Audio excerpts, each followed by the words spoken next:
요동치 않는 축복이 우리 가운데 있기를 원합니다. 여러분, 지난주 금요일 날 월드컵 축구 경기 보셨습니까? 예. 저도 중간중간 전도하다가 중간중간 주유소 들어가서 봤는데 지는 줄 알았습니다. 그런데 2대1로 이렇게 역전해서 정말 짜릿한 승리를 거두었습니다. 우리가 대한민국 국민이어서 내가 축구 선수는 아니지만 덩달아서 기분 좋은 그러한 하루였던 것 같습니다. 여러분, 그런데 이 선수들이 승리한 것이 거저 얻어진 건 아니지 않습니까?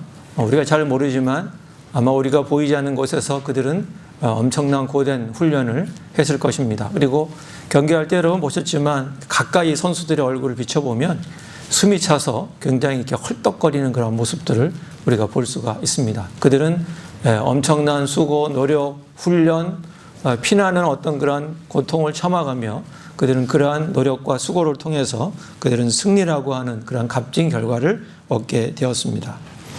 여러분, 그런데 우리는 어떻습니까?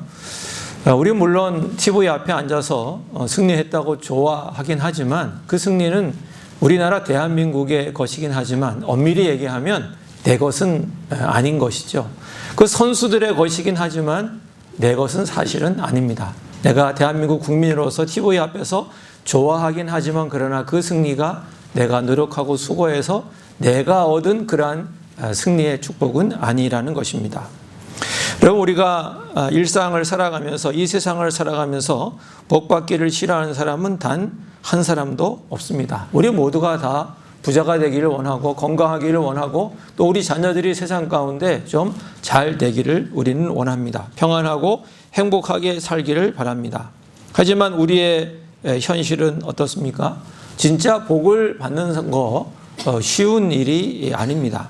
뼈를 깎는 노력과 수고를 해서 남부러운 그러한 복을 받는 사람들 분명 세상에는 있긴 있습니다. 그런데 더 많은 사람들은 그러한 복을 경험하기보다는 그 복을 구경하는 사람의 입장에 선 경우가 훨씬 많이 있습니다. 마음은 굴뚝 같은데 나름대로 아침부터 밤까지 땀 흘려 살아보는데 그 축복이 내게 오지 않아서 허탈해 할 때가 많이 있습니다. 때로는 남들이 누리는 복을 멍하니 구경만 해야 할 때도 있습니다. 야, 저 사람은 참 복이 많네 라고 부러워하지만 내게는 그런 복이 없어서 남몰래 한숨을 쉬기도 합니다. 사랑하는 성도 여러분, 이럴 때 우리는 마음속으로 이런 생각을 하게 되죠. 과연 축복은 특별한 노력을 하는 몇 사람에게만 해당되는 것일까? 나에게는 축복이 없는 것일까? 나는 축복 없이 인생을 살아가야 하나? 이런 생각이 우리 마음에 드는 것입니다. 오늘 말씀을 통해서 이러한 질문에 대한 해답을 찾고 하나님의 은혜 자리로 나가는 우리 모두가 될 수 있기를 예수님의 이름으로 축복합니다.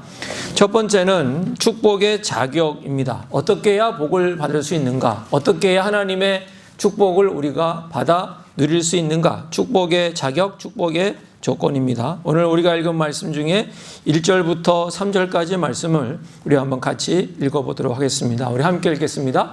너희는 자기를 위하여 우상을 만들지 말지니 조각한 것이나 주상을 세우지 말며 너희 땅에 조각한 석상을 세우고 그에게 경배하지 말라.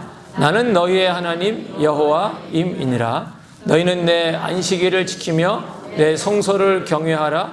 나는 여호와이니라. 너희가 내 규례와 계명을 준행하면. 하나님께서 축복을 말하기 전에 축복을 받는 사람의 자격, 축복을 받는 사람의 조건을 먼저 말씀해 주고 있습니다. 그 말씀에 보면 한마디로 얘기하면 자기 중심의 삶에서 하나님 중심의 삶으로 옮겨가라고 얘기합니다.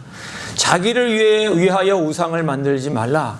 자기를 위하여 너 자신과 너 자신 중심의 삶을 위해서 우상을 만들고 우상에게 절하고 우상을 경배하고 하는 거 그거 하지 말라고 말씀하시고 하나님 중심의 삶을 살라고 얘기하면서 하나님의 날 안식일을 지키고 하나님의 말씀을 지키고 하나님의 규례와 말씀을 마음에 두고 그 말씀을 따라 충성스럽게 순종할 것을 하나님께서 말씀하고 계십니다.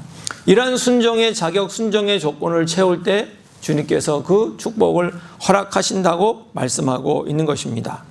사랑하는 성도 여러분, 이렇게 하나님의 규례와 계명과 명령을 따라 준행하고 하나님 중심으로 살아가는 우리 믿음의 사람들이 다 될 수 있기를 원합니다. 그래서 하나님의 그 축복을 받는 자격, 그 조건을 갖추어서 하나님이 약속하시고 말씀하신 그 축복을 받아 누릴 수 있는 여러분 되시기를 예수님의 이름으로 간절히 축복합니다.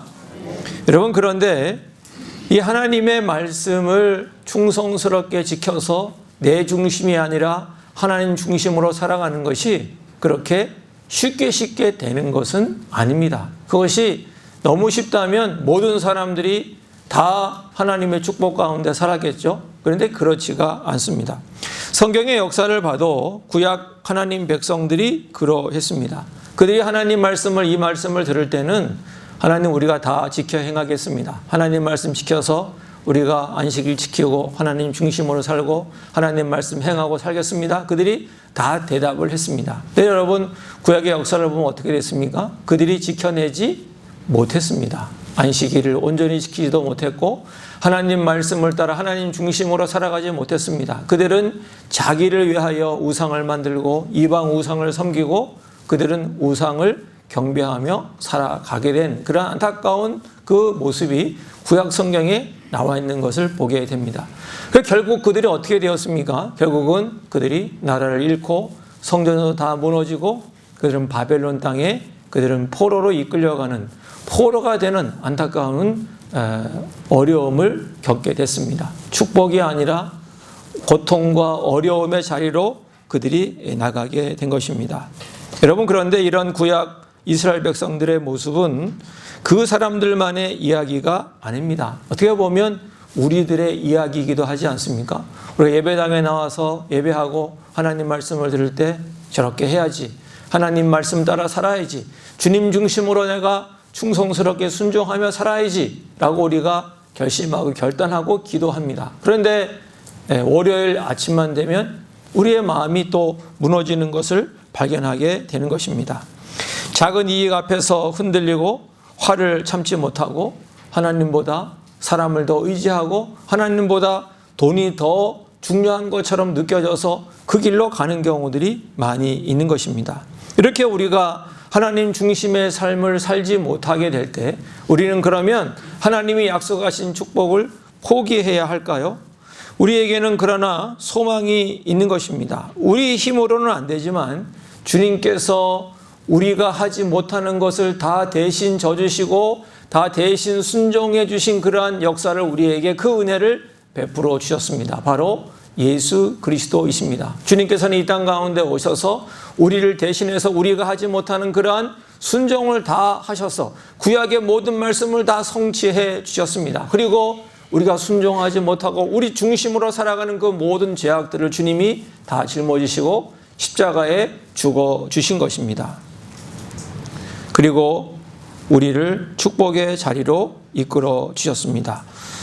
요한복음 15장 5절 말씀을 우리 함께 읽어보겠습니다. 같이 읽습니다. 나는 포도나무요 너희는 가지라. 그가 내 안에 내가 그 안에 거하면 사람이 열매를 많이 맺나니 나를 떠나서는 너희가 아무것도 할 수 없습니다.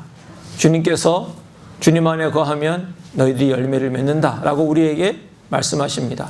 말씀을 순종해야 된다, 실패하면 안 된다 라고 말씀하기보다 하나님의 말씀을 다 순종하신 주님 안에 거하면 너희들이 열매를 거둘 것을 예수님께서 약속해 주셨습니다.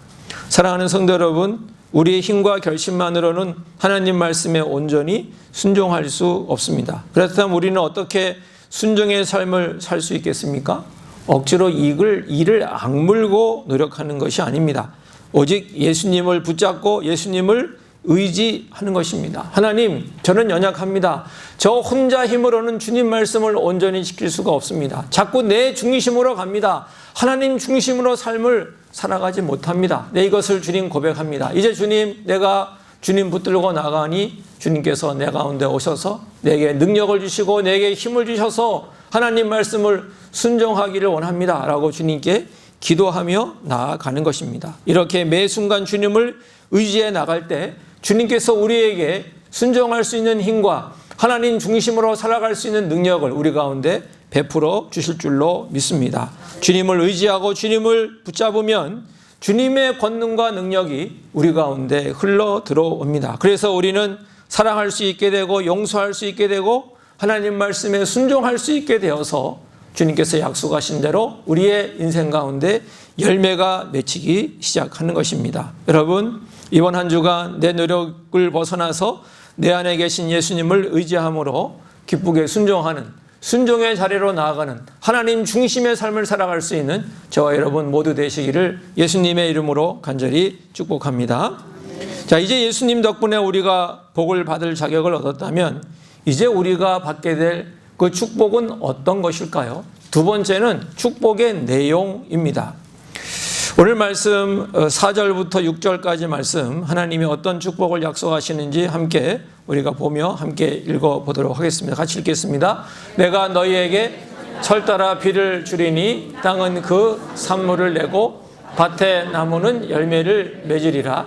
너희의 타작은 포도 딸 때까지 마치며 너희의 포도 따는 것은 파종할 때까지 미치리니 너희가 음식을 배불리 먹고 너희의 땅에 안전하게 거주하리라. 내가 그 땅에 평화를 줄 것인즉 너희가 누울 때 너희를 두렵게 할 자가 없을 것이며 내가 사나운 짐승을 그 땅에서 제할 것이요 칼이 너희의 땅에 두루 행하지 아니할 것이며. 여기 말씀을 보면 여러 가지 표현들이 나오지만 하나님께서 너희들에게 풍요를 주시겠다, 보릿고개 없게 하겠다, 계속해서 양식이 있게 하겠다라고 말씀하십니다. 그리고 안정과 평화를 또한 약속하시죠.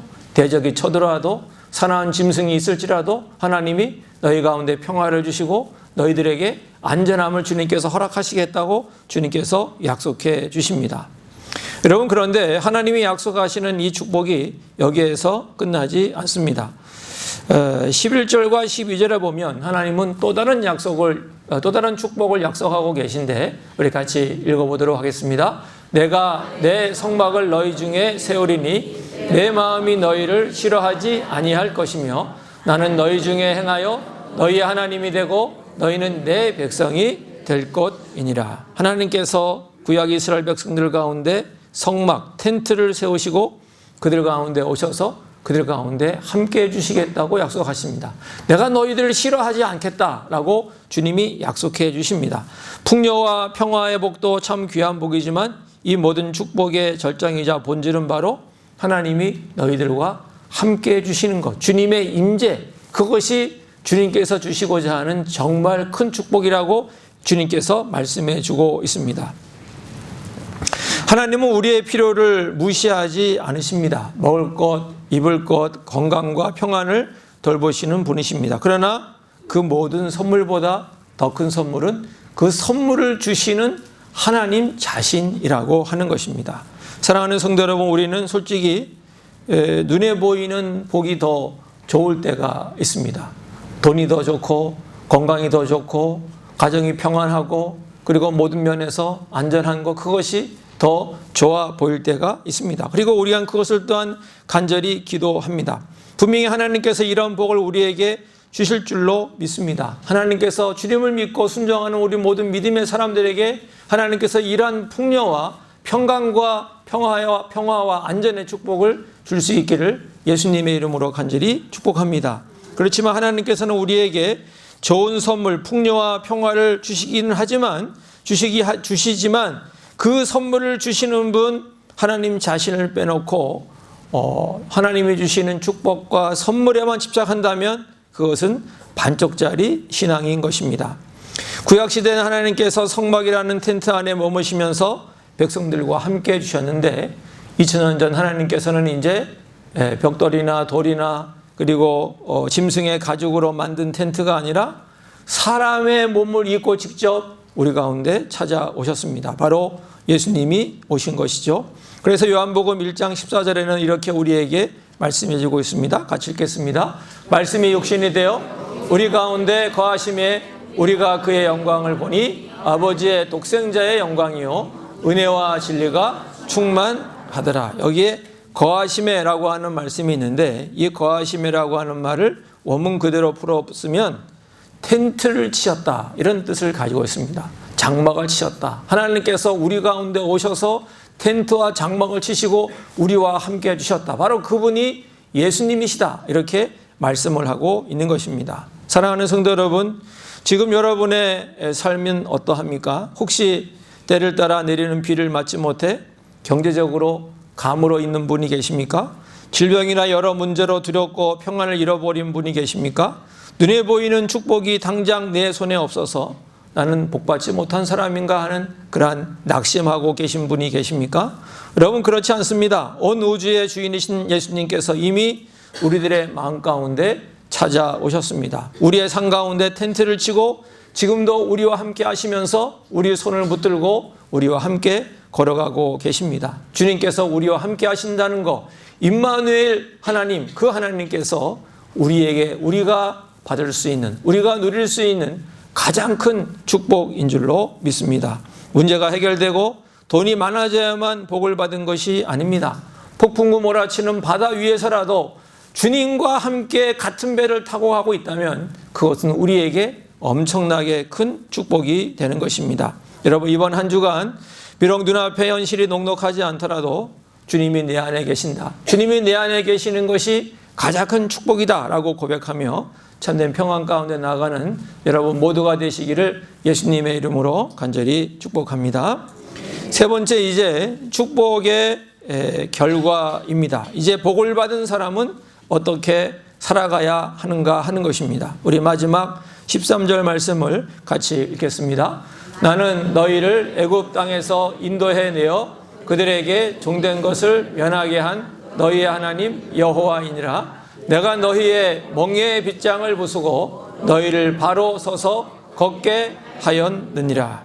하나님은 구약 이스라엘 백성들에게 그들이 과거에 어떤 처지였는지 상기시켜 줍니다. 구약 이스라엘 백성들은 우리가 아는 대로 애굽에서 400년 동안 그들은 노예 생활을 했습니다. 노예들은 멍에를, 짐승처럼 무거운 멍에를 메고 일을 했죠. 그리고 그 주인이 가진 채찍에 맞을까 봐 두려워서, 무서워서 늘 고개를 숙이고, 그리고 어깨를 움츠린 채 땅만 보고 일하고 땅만 보고 걸어 다녀야 했습니다. 그런데 하나님께서 그 무거운 멍에의 빗장을 산산조각 부수어 주셨다는 것입니다. 그리고 하나님 백성으로 삼아 주셨다는 것이죠. 그래서 13절 뒷부분에 보면 이렇게 주님이 말씀하시죠. 너희를 바로 서서 걷게 하였느니라, 이렇게 말씀하십니다. 이제는 채찍이 두려워 땅만 보고 걷는 것이 아니라 바로 서서 앞을 향해서 걷는다는 것입니다. 허리를 고추 세우고 고개를 들고 당당하게 걸어갈 수 있게 했다고 주님께서 말씀하고 있는 것입니다. 사랑하는 성도 여러분, 우리도 원래 영적 노예였습니다. 죄의 멍에, 사망의 멍에를 메고 살았던 사람들입니다. 그래서 세상의 눈치를 보고 두려움에 떨며 그리고 영적으로 고개를 푹 숙이며 살았던 사람들이었습니다. 그런데 주님께서 우리를 위해서 십자가에 달리심으로 죄의 멍에를 부수어 주시고 사망의 멍에를 다 부수어 주셨습니다. 우리의 목을 짓누르고 있던 모든 것들을 주님께서 다 깨부수어 주신 것입니다. 마귀가 우리를 올가매던 사망의 빗장을 부수고 우리를 하나님의 자녀로, 하나님의 아들, 딸로 삼아 주신 것입니다. 그래서 사도 바울은 갈라디아서 5장 1절에서 이렇게 우리에게 선포하고 있는데, 우리 같이 읽겠습니다. 그리스도께서 우리를 자유롭게 하려고 자유를 주셨으니 그러므로 굳건하게 서서 다시는 종의 멍에를 매지 말라. 사랑하는 성도 여러분, 여러분은 지금 어떤 모습으로 세상을 걷고 계십니까? 주님께서 십자가에서 우리의 죄의 멍에, 사망의 멍에를 다 부수어 주셨는데 아직도 멍에를 메고 고개를 푹 숙이고 움츠린 가운데 삶을 살아가고 있지는 않습니까? 마귀는 자꾸만 부서진 멍에 조각을 들고 와서 우리를 속입니다. 과거에 지은 죄를 들춰내며 정죄감의 멍에를 씌웁니다. 사람들에게 받은 아픈 상처의 멍에를 씌웁니다. 남들보다 못할 수도 있다는 열등감과 실패감의 멍에를 우리에게 씌워서 한없이 움츠러들게 하는 것입니다. 여러분, 그러나 우리는 속지 않기를 원합니다. 주님께서 그 모든 멍에를 다 부수어 주셨습니다. 우리는 이제 더 이상 세상의 눈치를 보며 기죽어 사는 노예가 아닙니다. 우리는 이제 온 세상을 창조하시고 우리를 구원하신 하나님의 아들, 딸이 되는 만왕의 왕의 자녀가 된 믿음의 사람들인 것입니다. 이제는 마음을 짓누르는 죄책감, 사람들에게 받은 상처, 실패의 두려움이라는 멍에를 주님의 이름으로 과감히 벗어던지시기를 주님의 이름으로 축복합니다. 그리고 어깨를 활짝 펴시고 고개를 들고 하늘을 바라보며 당당하게 걸어갈 수 있기를 원합니다. 세상 사람들 앞에서도 일터에서도 가정에서도 움츠러들지 마시기를 바랍니다. 나는 부족하지만 내 안에 계신 그 예수님이 크고 위대하시기에 우리는 당당할 수 있는 것입니다. 이번 주간 하나님의 자녀답게 가슴을 활짝 펴고 세상을 향해 당당하게 힘차게 걸어가는 저와 여러분 모두가 되시기를 예수님의 이름으로 간절히 축복합니다. 우리에게 너무나 잘 알려진 이화여자대학교 이지선 교수님의 얘기를 좀 나누려고 합니다. 우리가 아시는 분은 알겠지만 그분은 23살 꽃다운 여대생 시절에 음주운전 차량에 사고를 당해서 전신 55%의 중증 화상을 입었습니다.